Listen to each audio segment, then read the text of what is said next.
Hey everybody, this is Gabe Hernandez with Comical Opinions. Wanted to take a look at some interesting dots that I'm connecting for IDW Publishing. I've done a video about them in the past, and they've made a number of kind of public, high-profile type of announcements in press releases over the last couple days.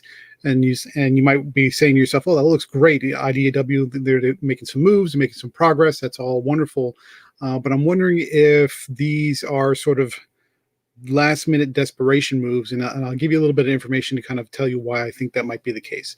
But before we get started, please head on over to the Comical Opinions newsletter. The link is down in the description. Please sign up, subscribe. It's absolutely free. And I'm working on some perks and some membership benefits that you can only get if you subscribe.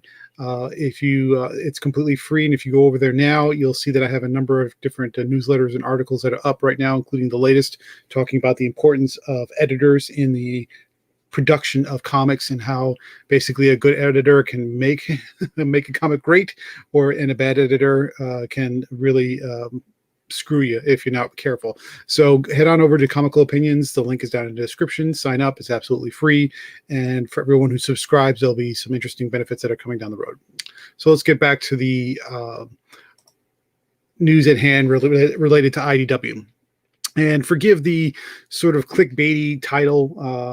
Wanted to see if I can catch a little attention to kind of draw people in rather than making this a dry financial report, although it's not necessarily a financial report.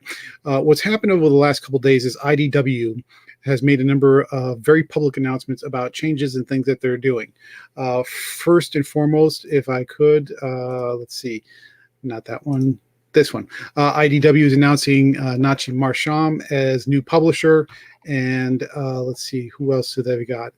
They're also announcing that Veronica Brooks has been promoted to VP of Creative Affairs.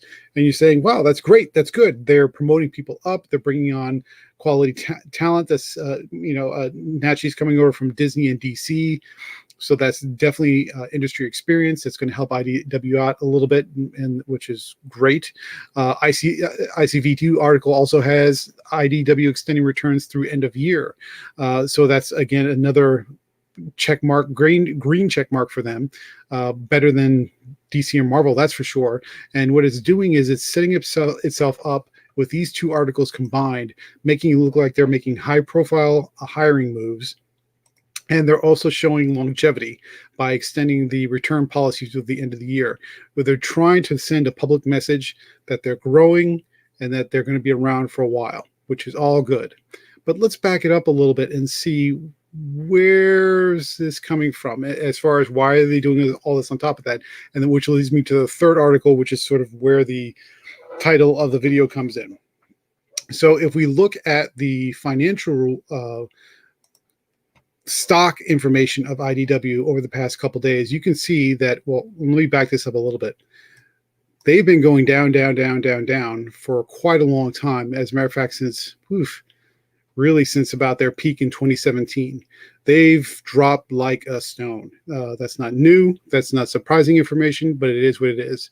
But if we look at where they are today, they're pretty much bottom of the barrel.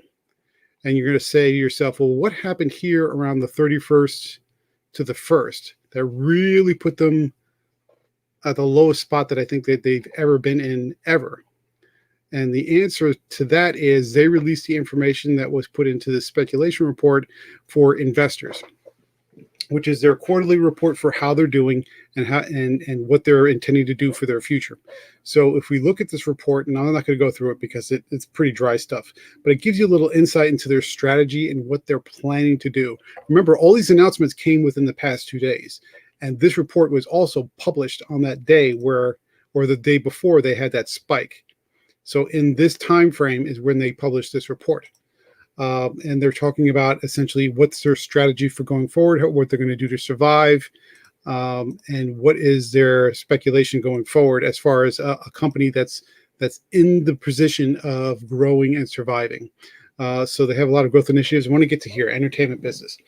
The strategy for IDW's entertainment section is to produce TV shows, films, and digital content from their IDW Publishing content library.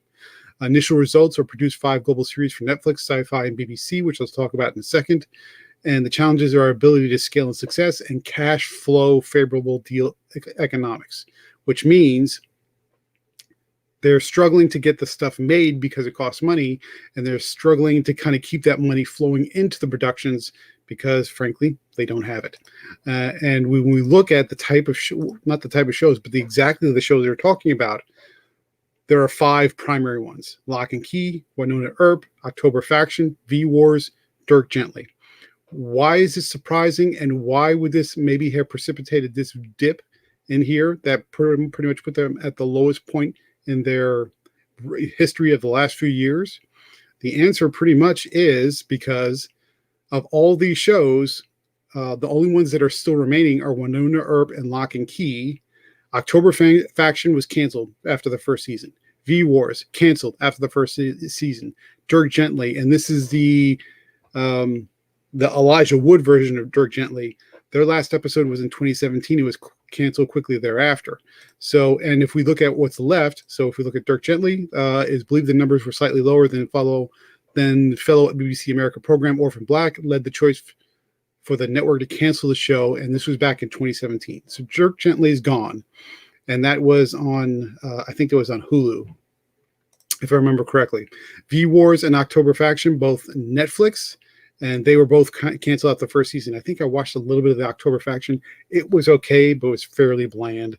So that doesn't surprise me at all. Winona Earp has a bit of a cult, strong base following, but if we look at the information for where they are through season 4, and there was a quiet renewal for season 5, there were delays in productions for the 4th season due to financial issues that hindered production. That's where we get back to that piece in the report where they were talking about ability to scale and success and cash flow. In other words, the shows that have some moderate amount of fan base and popularity, they're struggling to get the shows made because they can't afford it.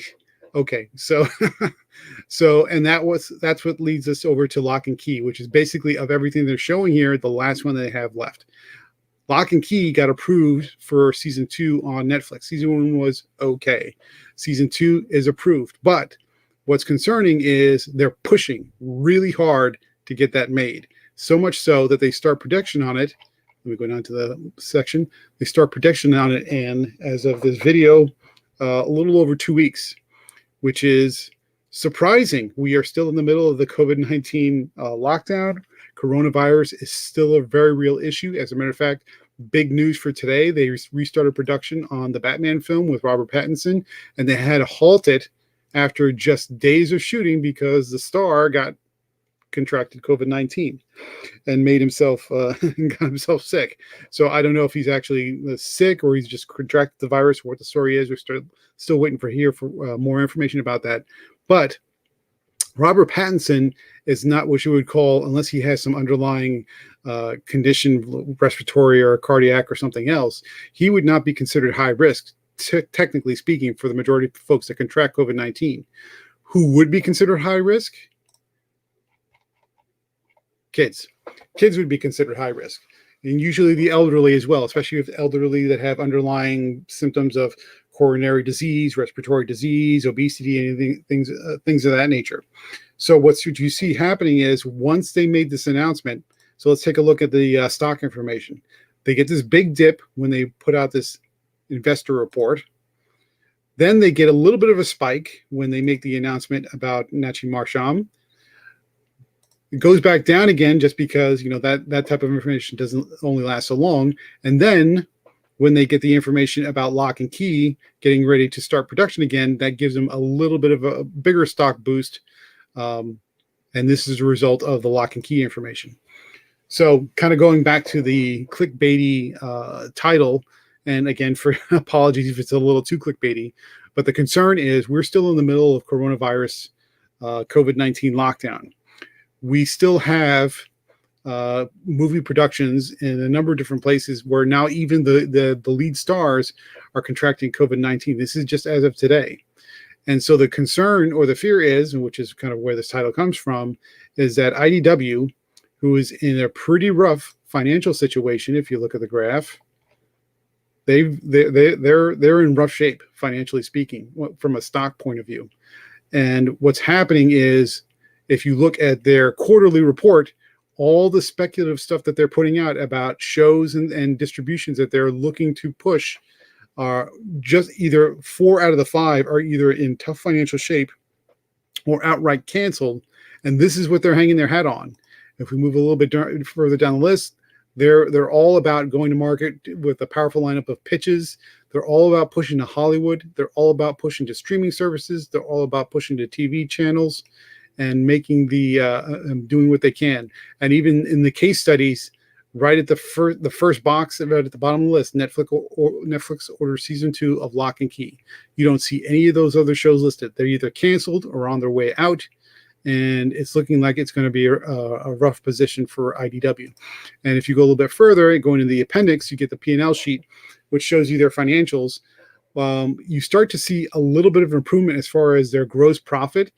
These are losses from prior years, but this is where they are right now. So gross profit, they're not making a loss.